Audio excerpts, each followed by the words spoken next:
Okay. All right. Thank you very much. Okay, wag na natin patagalin.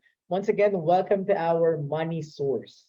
Ito po ay pangalawa na natin. Again, before we had our money lies. Kung hindi nyo pa po nakikita at wala kayong copy ng money lies, you can check it on my YouTube or later I will share my YouTube link. Naglalagay na po ako doon.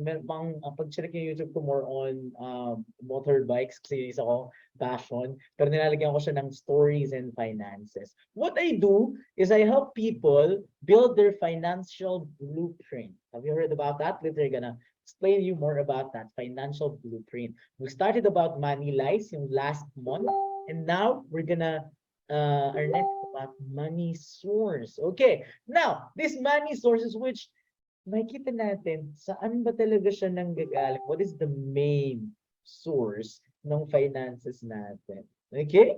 Okay, wag na natin itong pagdadala. Okay, but again, disclaimer, I am not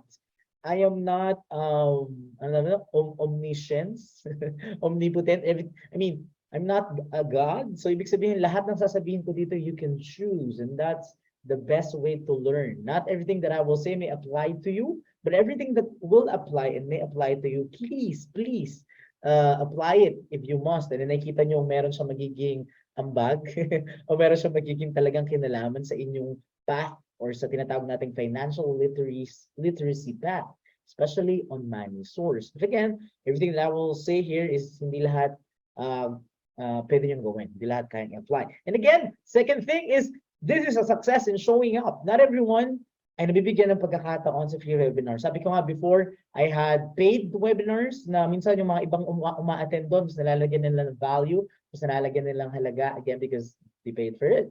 But I'm not on the payment. So this is also my mission and my passion. So your success started showing up. And then, you're gonna ask yourself once again, tulad ng una nating webinar, Money Lies, why are you here? Why do you want to know the source of money? Why do you want to know your financial literacy path? And later on, why would you want to know more about handling your finances? Bakit ka nandito? And that's the beginning. That's why we're gonna tackle this topic tonight. Money source. Gusto muna natin magpasalamat sa mga sponsors. These are sponsors for tonight. Thank you very much. Nandito sila. So, una natin pasalamatan ng Likha po and film. If you're looking for, tawag dito, naghahanap kayo ng magko-cover from womb to tomb. Tawag namin dito, merong pinanganak, merong baptism, merong proposal mo into your marriage, na nagkaanak ka ulit, any part of your life, you can contact Likha po and film. This is our partner, media partner. So, this is their Facebook. This is the contact number. Pero kontakin mo na sila kung free yung schedules nila. One of our sponsors also is Artifice Solutions. This company is doing business consultation, business solutions. And right now, they have what we call Human Resource Information System. So if you're an HR or you work in a certain company, tapos naghahanap kayo ng employee module, organization module, leave module, payroll module, competency module, DTR module, and other stuff connected sa human resource, you can contact them. And in my observation, they are the cheapest HRIS that I've found, below 1 million pesos. Yes. Anyway, thank you for being with us. 35 Solutions, I think one of their managing partners here. And of course, gusto natin magpasalamat sa okay. Eto, or meron pa tayong bagong sponsor natin. Still a Global Spa. Actually, they're located at Imus. Yeah. So this is a wellness spa. If you want to allow yourself to have a self-love, schedule a spa day. Ayan. So, nandito pa yung contact number na. This is recorded, so I can send it to you guys. Okay, and then, of course, one of our financial partners, SALN Financial Advisors for financial planning, financial management, financial coaching. So there are a lot of, or some are here are financial advisor. Some are invited by their financial advisor. That's why they're here. So thank you very much for your partnership. And also, our life coaching community, this is Iceberg Community. We're sponsoring our webinar for tonight. If you are a young professional o kaya young entrepreneurs ka na naghahanap ka ng people, yung same wavelength mo, na hindi ka lang for work, hindi ka lang for business, you're looking for also for a community, this is the best people for you guys. Actually, nagme-meet sila every Wednesday night sa Starbucks Vermosa. Yan. Sa Starbucks Vermosa, that's along Daang Hari. So kung malapit kayo dyan, ito yun, community. Okay, now, let's go to money source. Ito na, diretso na tayo. Pero, gusto ko munang ma-hype. Nakakarating lang, we have a game right now. Yan. So, kung sino pa ba wala? Well, let's check Okay, let's check for one. Yan, pwede kayong gumawa ng nickname Maybelline is here, Lev is here, Kimchi is here. Okay, let's start the game. Game na po ito agad. Wala na po itong trial. Okay, money source quiz. Mr.Zekeurity PH. Let's begin in 3, 2, 1. Number 1, true or false? Money is evil. Kulay blue, true. Kulay red, false. Is money evil? True or false? Again, mga kaibigan, money is a bachelor's degree, meaning, pag meron kang bachelor's degree, may pera ka. Ang tamang sagot po ay, of course, false. Next na natin, mga kaibigan, sino kaya ang top ngayon? Aba!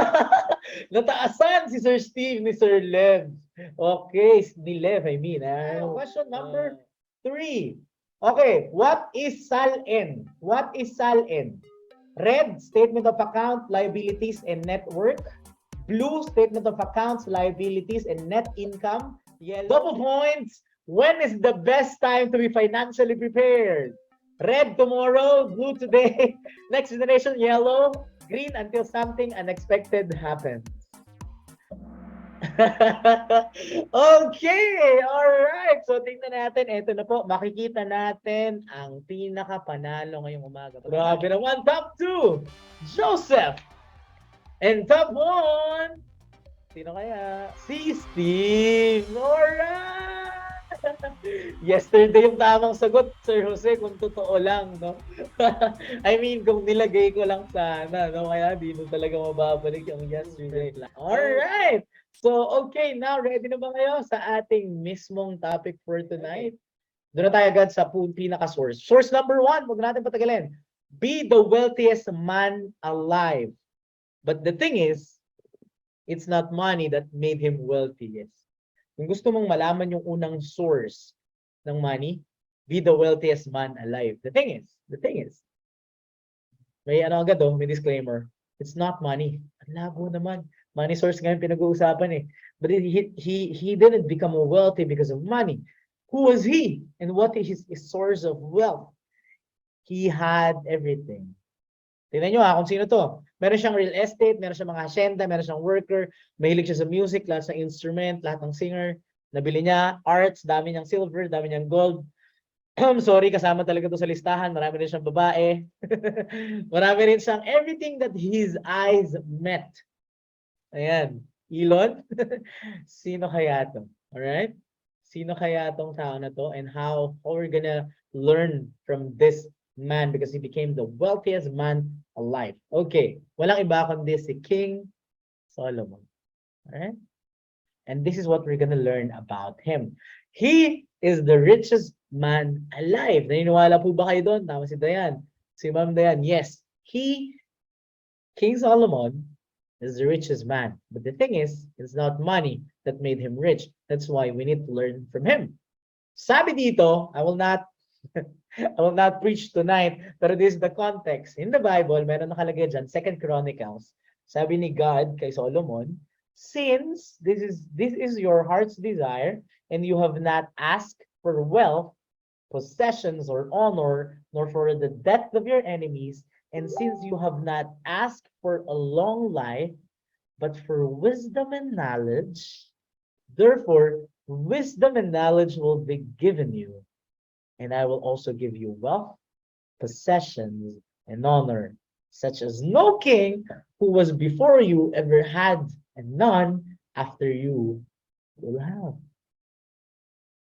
Okay, naging pinakamayaman siya. Lahat ng makita ng mata niya, kaya niyang bilhin, kaya niyang makuha. But the thing is, ano yung source niya? At ano yung hiningi niya? It's wisdom and knowledge. Pero kanino galing yon? Ayoko na magpatumpik-tumpik pa everyone. Maybe some of you are not a believer, some of you doesn't believe in this one. Pero ako po, witness ako.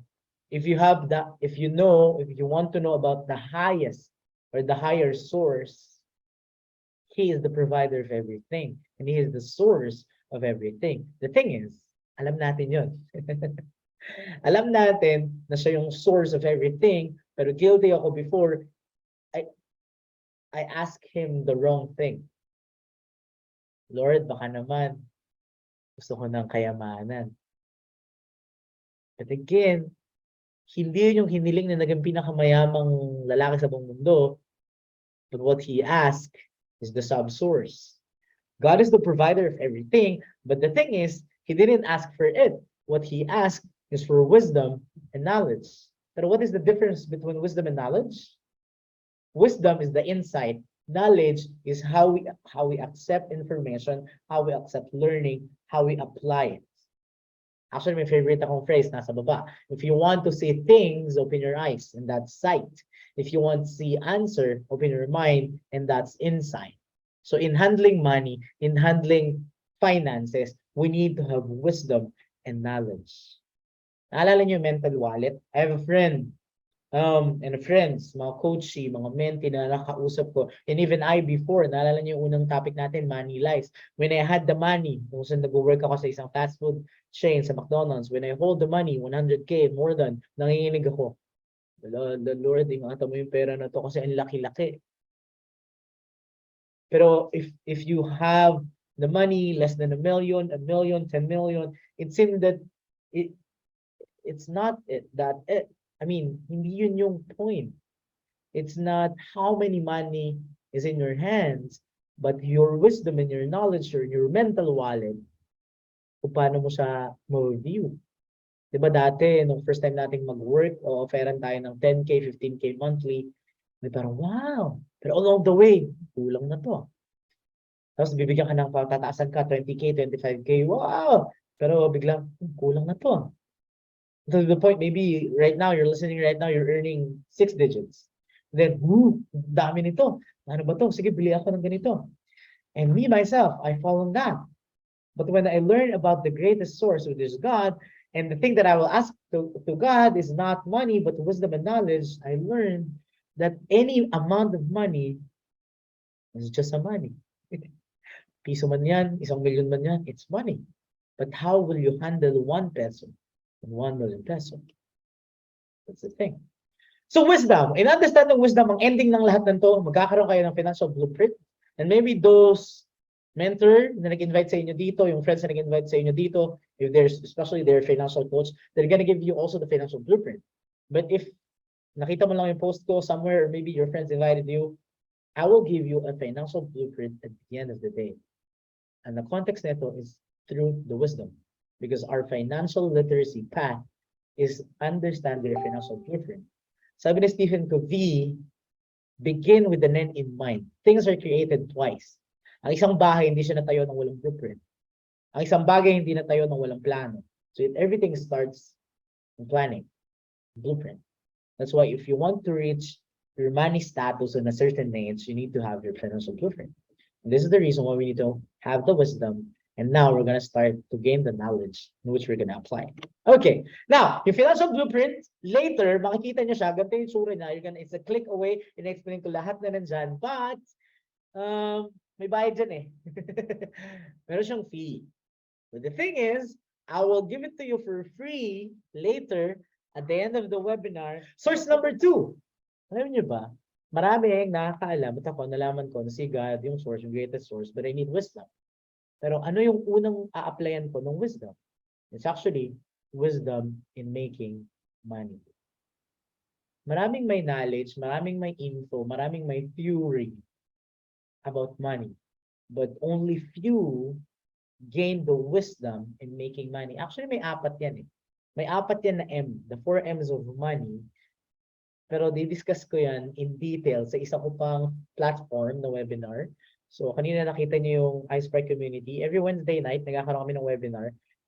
And on September, the whole month, every week, we're gonna explain the 4 M's of money. So, invite ko rin kayo dun sa webinar na yun. Mamaya isa-isa natin. Because money is not found anywhere, but actually it's everywhere. Sino dito nakakilala kay parang ano? Sino nakakilala sa gumawa ng cash flow quadrant? Kilala niyo kung sino ko? Sige nga, tingnan ko dito kung sino nakakilala ng gumawa ng cash flow quadrant. Yung gumawa ng Poor Dad, Rich Dad. Sinong nakarinig na lang? Robert, Downey Jr. Okay, thank you, Steve. Grabe, ang daming nakakaalam. Si Sir Robert Kiyosaki, may dalawa siyang book. And again, yung magko-comment mamaya sa reviews, pati yung dalawang book niya, ibibigay ko for free. Yung isang book, Rich Dad, Poor Dad. Yung pangalawang book niya, Rich Dad, Poor Dad, Cash Flow Quadrant. So maybe some of you here, lahat kayo, I do believe you're working right now. But we need to know the wisdom in making money. Meron daw tayong quadrant, ESBI. I'm gonna make it quick. Dahil sa one-on-one financial coaching, if you will avail and if you want, dun ko siya mas detail. Pero ngayon, the second source after God is the wisdom in making money. First quadrant, you need to be an employee. Or maybe, ang iba nag-start sa employment. Ano yung employment? You work for other people. So when you work for other people, you give your time to them, your health to them, your opportunities to them. You gave it to them. And then, ang kapalit nun, salary. Okay? They're gonna give you a salary. And that's the first step in making money. But the thing is, there's an optimal way in being an employee. Kaya lang hindi pa yun ngayon. Sa third webinar, abangan nyo, yung detail na ano ba yung best employment, ano ba yung pinaka-best na work para sa akin. Kasi di ba merong minsan na, ano ba yan, ang tagal-tagal ka nung nag-work, parang hindi pala ito yung fit for me. Ano ba yan, ang tagal-tagal ko na nag-work sa company na to, pero ngayon ko lang na-realize, parang, ito pa rin ako. Have you experienced that one? If you experience that one, on the next webinar, I'll explain on detail why are other employee na-stuck sila sa employment to the point na nagkakaroon sila ng tinatawag na purpose and mission drift. Yung purpose nila, hindi nila ba't ba sila nandun. But later, we're gonna deal with that. Pagkatapos mo daw mag-employee, dapat you need to go and to have a wisdom in becoming as self-employed. Ano yung self-employed? Now, you're not working for someone or anyone. You're working for yourself. These are the freelancers. Ayan. Ito yung may mga, ang business nila, sarili nila. Ito yung, kanina, they're gaining salary. This one, they're earning income. Yan, may income na sila. Yan. Meron na silang kita sa sarili nila. So maybe meron silang mga tinatawag na skills and mastery. Okay, so sila lagi pinapatawag, magaling siya sa ganito, let's call him or her. So from employment, you're working for other people. This time you're working for yourself. The thing is, pag wala kang work, wala kang kita. Sa employment, may kita ka sureball. Ano bang mangyayari? May kita ka sureball. Pero wala kang oras. Diba? Kaya minsan, inilalaban natin lagi yung leave. Inilalaban natin lagi yung daytime, yung me time. Pwede bang magpasa po ng sa HR ng leave? Anong reason? Ano lang, me time. Moving on stage. Diba? Kung pwede lang kung pwede lang magpasa lang yun yung reason. Kasi diba, it takes away time. But again, I don't invalidate those employed right now. Nasa corporate world. But again, you need to step up on being self-employed. Kaya pansinin nyo yung mga yung mga nasa TikTok, yung mga merong, anong niche mo? Ay, may client ka, client na yung usapan, di ba? Client na yung usapan kasi they work for themselves. Tapos yung talent nila, ginagamit nila. But again, we're gonna detail more on that. Pagkatapos ng E, ng S, you're gonna go to B. What is B? Business. Again, masakit man sabihin, pero we're gonna detail it in the future webinar. Wala daw pong yumayaman sa E, sa S, break even, sakto lang. Ubusin mo yung oras mo 8 to 5 or 24 hours a day and fix yun. Maybe break even or maybe loss. That's why you're gonna go to business. Because a business doesn't have a limit. Business now is people work for you. Again, E or employment, you work for someone. Self-employed, you work for yourself. Business, someone works for you. Wow, medyo improving na to. At dito, ang usapan na dito, profit and revenue. Ha? Medyo nag-i-improve na yung So, we need wisdom. Lord, paano ba magkaroon ng wisdom in terms of being an employee? And next time, we discuss natin in detail. Paano ba magkakaroon ng wisdom? Kasi ang level ko pa lang, hindi ko pa kaya mag-business eh. Ang level ko pa lang, self-employed. Kaya ang alam ko pa lang na ginagawa ngayon is to do self-employment. Mag-freelancing. Yun pa lang alam ko ngayon. Pero what is the knowledge I need to learn? What is the wisdom that I need to have? Lalo na, pag pumunta ka sa business. Kaya meron ka makikita mga business consultant, business coaching, business mentors. Sila yun. Yung business mentor na legal, hindi yung 5K mo akin na gawin natin yung 5K ko. So, business is business. And this is another world. Kaya kung yung ginagawa mo ngayon is not yet a business, it's okay, it's fine. We're gonna go there. Kaya nga third quadrant siya eh. Papunta tayo doon sa cash flow na yun. But, ultimately, we need to go to I. And this is what we call investing.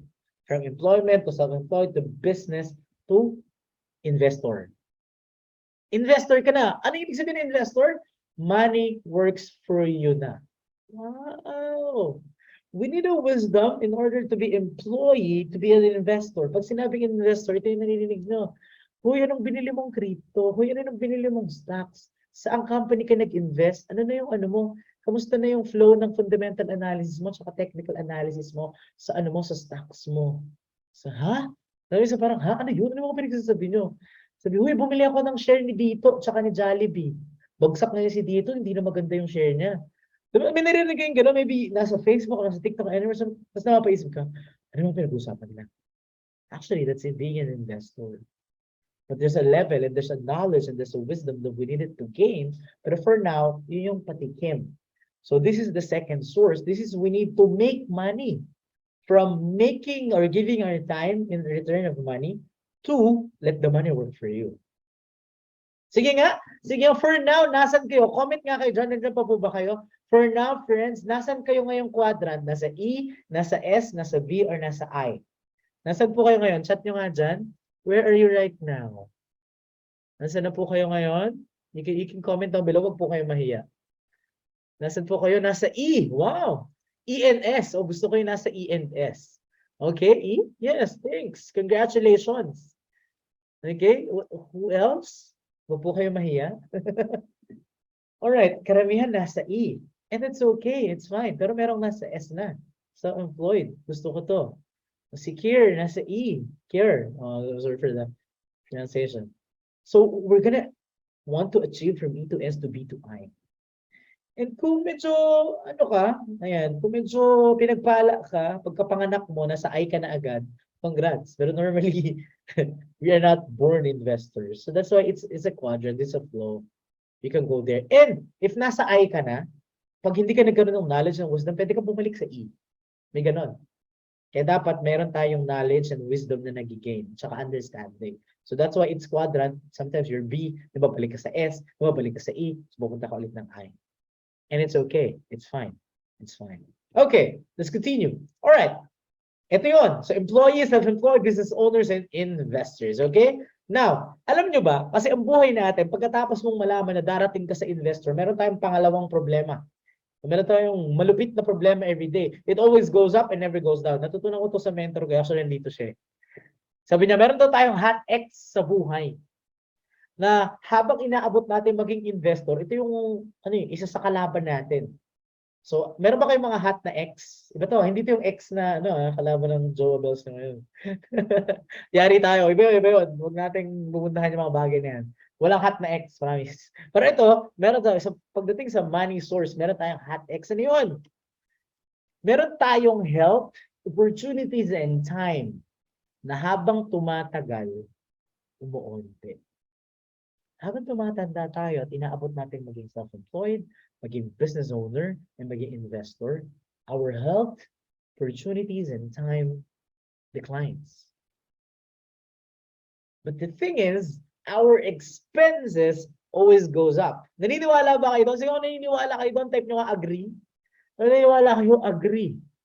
Yung health natin, yung opportunities ng buhay natin, yung time natin, pababa pa rin expenses natin, naubusan. Kaya minsan, di ba, pag magsasabi ka, "Uy, friend, labas muna tayo. Next time na, kasi ang dami ko pang bayarin, kailangan ko pang ayusin." Alam niyo kung ano sagot doon, friend? Never ka na makakaroon ng time sa sarili mo.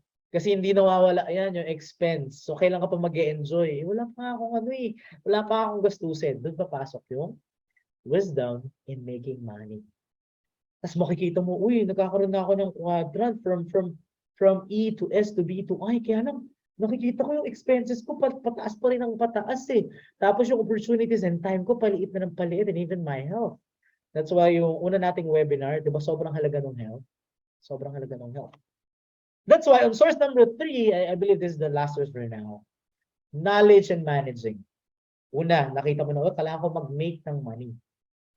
Now, kapag hindi mo na-manage yung money mo, pero nag-make ka lang, nag-make, kahit abutin ka ng 500 to 1 million a month, pero hindi ka nagkaroon ng knowledge in managing your finances, I tell you, at the end of the day, yung pinakaayaw ng lahat na nasa finance, yung letter B, bankruptcy. Ako po, huwag niyong pangarapin yan, my friend. So, making money is the first step, pero with wisdom. Pangalawa, hindi lang wisdom, you need, yung pangatlong source, si God, and then you're gonna ask wisdom and knowledge, wisdom in making, then knowledge in managing. And one of the clue here is do not put all your eggs in one basket. We need to manage. Sabihin natin, kumikita ka na 150K a month. At the end of a month, Lu, saan napunta yung pera ko? Pero di ko lang saan napunta eh. And it's fine, it's okay. That's why again, theory of space, you need a mentor, you need a colleague, yung network mo, and then you need a mentee. So kasi hindi natin alam lahat. Kaya magkakaroon ka ng tinatawag na meekness and humbleness to find your mentor. Kaya nga yung mga friend natin na iba dito ay, di ba po, ay in-invite kayo ng mga mentors nyo, ng financial coach nyo. So if you were invited by your financial coach, at the end of this one, go back to them and ask them, ano yung sinasabi ni Coach Kel na meron daw financial blueprint, meron daw financial coaching, meron daw management, ano yun? Teach me. Turo nila sa'yo. Pag hindi nyo tinuro, sumbong nyo sa akin. or I'm so willing to give it to you and share it to you. Okay. Naalala nyo money lies? Because money in the bank will never give you any wealth, richness. Diba? Akala ng iba, uy, friend, dahil mo ng pera sa banko, yaman-yaman mo na. No. Diba kanina dun sa quiz natin, money is not the best, or money in bank is not the best form of investment. But I'm not saying money is bad, in the bank is bad. Money in the bank is good in terms of, later may kita natin. It will not determine your wealth. Kapag lahat ng pera mo nasa banko lang, naku po, mag-isip-isip ka na kapatid. Masaklap kung wala ring laman. Yung masaklap kaya babalik tayo sa wisdom in making money. That's why ilalagay natin siya. Pero, wag lahat doon. Wag lahat doon. Kasi again, that's a lie. Lie number 5 and before. Money in bank is not rich. Never. That's why, kanina pinag-aralan natin doon sa quiz natin, we need to learn to have the knowledge kung ano ba yung net worth natin. Ano ba yung net worth? It's asset versus liabilities. Ano ba yung mga ari-arian na hawak ko ngayon? Ano ba mas marami? Asset o liabilities? Pinag-aralan natin to before, pero sige, reviewin natin. When we say asset, it's the things or ari-arian na nagbibigay sa atin ng income, ng salary, ng kita. If not, it will become liabilities. That's why earlier, yung iPhone mo, yung building mo, yung coach mo, it can be an asset. If ginagamit mo siya para mag-gain ka ng money. Pero debt, utang, it will never be an asset unless it's a debt investment. Ano yun? Utang siya para may bumalik sa pera. Again, pag may bumabalik, that's asset. Remember? Pag sinabing liabilities, kukunin niya lang yung kailangan mo. Babawas lang siya ng babawas. So, do you know your asset? Do you know your net worth? So, do you have the knowledge in understanding your net worth? Your financial coaches or me, we're gonna talk about this one-on-one. Detailed natin to kasi everyone has a different asset and liabilities. Pero kailangan may knowledge ka. Tapos pangalawang knowledge na dapat mo mag-gain in managing money, kailan mo ba gusto mag-retire? If you're working on government, sabi sa batas, dapat age of 60 to 65, within that one, that mag-retired ka na. Pero 60 to 65, anong focus mo nun? Family, business, travel, self at the age of 60 or 65? That's why, sabi nila, gusto ko magkaroon ng early retirement. Why? Why are a lot of people on their retirement age doesn't want to retire yet? Because maybe they don't have yet their fund target on their retirement age. Amount for self versus amount for others. Ayoko pa mag-retire, kulang pa yung ipon eh. Kulang pa yung management ko. Hindi ko pa siya nakita. Pangalawa, emergency. Living expenses. Naalala nyo kanina, what is the optimal emergency fund value, amount? Ano ba yun? Ano ba yung knowledge na dapat mag-gain ko in managing my money, my finance? God gave me the brain, God gave me the wisdom, but now I need the knowledge on that one. Sabi nila dapat daw, yung pera mong nasa bangko is only your 3 to 6 months living expense. Sabi yun. That's, money in bank is used for emergency fund. Next time, sa susunod na webinar, i-detail natin yung pinakasekreto ng mga bangko. Yan. Again, I'm not against bank. I'm using bank. It's very good. But not everyone has the knowledge on how to use their money inside the bank. Oftentimes, they put all their money only in the bank. At the end of the day, gulat sila, bakit ganun? Kung maglalagay ka daw ng pera sa bangko, the best and the optimal is only your 3 to 6 months of your living expenses. Ano yun? Pag nawalan ka ng work, nag-pandemic ulit, kaya mong mabuhay ng ginagawa mo ngayon from 3 to 6 months until you find another job, another employment, another business, or another investments. So, kung kumikita ka ng 100K a month, yung emergency fund mo, magkano ba ginagastos mo? What is your operating expense? What is your investment expense? What is your leisure and wants expense? Ano yun? Yung mga binabanggit ko. Nandun yun sa financial blueprint. And which will give it to you later. O mag-comment kayo doon below. So, kailangan may knowledge tayo in living expense. Dapat may knowledge din tayo in how to handle our protection fund. Because there are a lot of uncertainties. Kasi yourself is your greatest asset. Kaya mabasin nyo, maraming iba't ibang uri ng financial coach. At ilan sa kanila nag-offer ng tinatawag natin na protection fund, ang ilan nag-offer ng investment, ang ilan nag-offer ng retirement fund. Nag-offer silang tulungan kang ma-reach mo yun. Why? Because again, uncertainties, hindi mo alam kailan eh. Ito mula sa ating partnerships. Panoorin nyo to.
let's end the cycle, right? Yung lagi na lang may cycle na hindi nagkaroon ng wisdom, ng knowledge, na understanding, na dapat pala magpe-prepare in the future. Dapat pala magkakaroon din ng management. Dapat pala magkakaroon ng, mali pala yung spelling ng protection. Magkakaroon ng mga bagay na katulad nito. Because again, your life and health plays a vital role. This is actually part of financial literacy. This is actually a little part, pero plays a big role, especially in the family. Lalo na yung, dahil ganun nangyari, hindi na unawaan ng parents, pagdating sa education, again, hindi ko sinisisi yung parents ko. Ang sinisisi ko, wala nagturo dati. Nang ganito nagtuturo ng free webinar about financial management, financial literacy. Kaya dumating tayo. Sino dito yung mga nag-working student? Again, that's not bad. That's not bad to be a working student. But the thing is, our parents doesn't had this knowledge before. Kaya nung college na yung anak, saka palang kumuha o nangutang ng pang-aral, pang-tuition. That's why, starting nung nagka-college yung anak nila, nagbabayad sila ng interest sa utang nila. Because they're not prepared. Gusto ba natin ganun pa rin yung generation ng susunod? Or gusto natin yung generation ng susunod, especially our future kids, pagdating ng 18, ikaw yung nag-gain ng interest kasi pinrepare mo pa siya nung 0 years old pa lang yung anak mo. Nung nag-18 siya, yung nag-gain mo na interest, pambayad sa tuition mo. Eh yung for 18 years, hindi ka prepared. Pag 18 niya, gusto ko mag-doktor. Saan anak? Sa Lasal, Ateneo. Anak, wala pa tayong tuition eh. Pwede bang ibang school na lang, kaya magtrabaho ka na lang. So, again, hindi natin kasalanan yun. Kasalanan yun ng mga unang panahon na walang nagtuturo ng financial literacy. That's why tonight, we need to prepare about everything. We need to have the wisdom in making the money and the knowledge in managing our money. Actually, ito, pangatlong M2 yung multiplying. Sa susunod na webinar, mas makikita natin siya. And again, to end. Mabilisan tayo to end. Actually, basta tayo onte. Again, it's not about money. It's just a tool and not the goal. It's about the knowledge and the wisdom that we all have. It's not about the money. It's just a tool and not the goal. Again, if you now want to have your financial blueprint to be explained to you, punta kayo sa Mr.Zekeurity page, sa Facebook page, and then punta kayo sa reviews, tapos ibibigay ko lahat for free. So, financial coaching worksheet, yung blueprint na yan, yung books, and everything na may kinalaman pa sa management mo in one-on-one sessions. Even business coaching and business consultation. They're gonna give it for free. So, comment kayo doon sa reviews. Kasi ko yung pinaka-best na makikita natin doon. Once again, God is the greatest source, and the next source is the wisdom in making it, and the last is the knowledge in managing it. Learn the art of making and managing.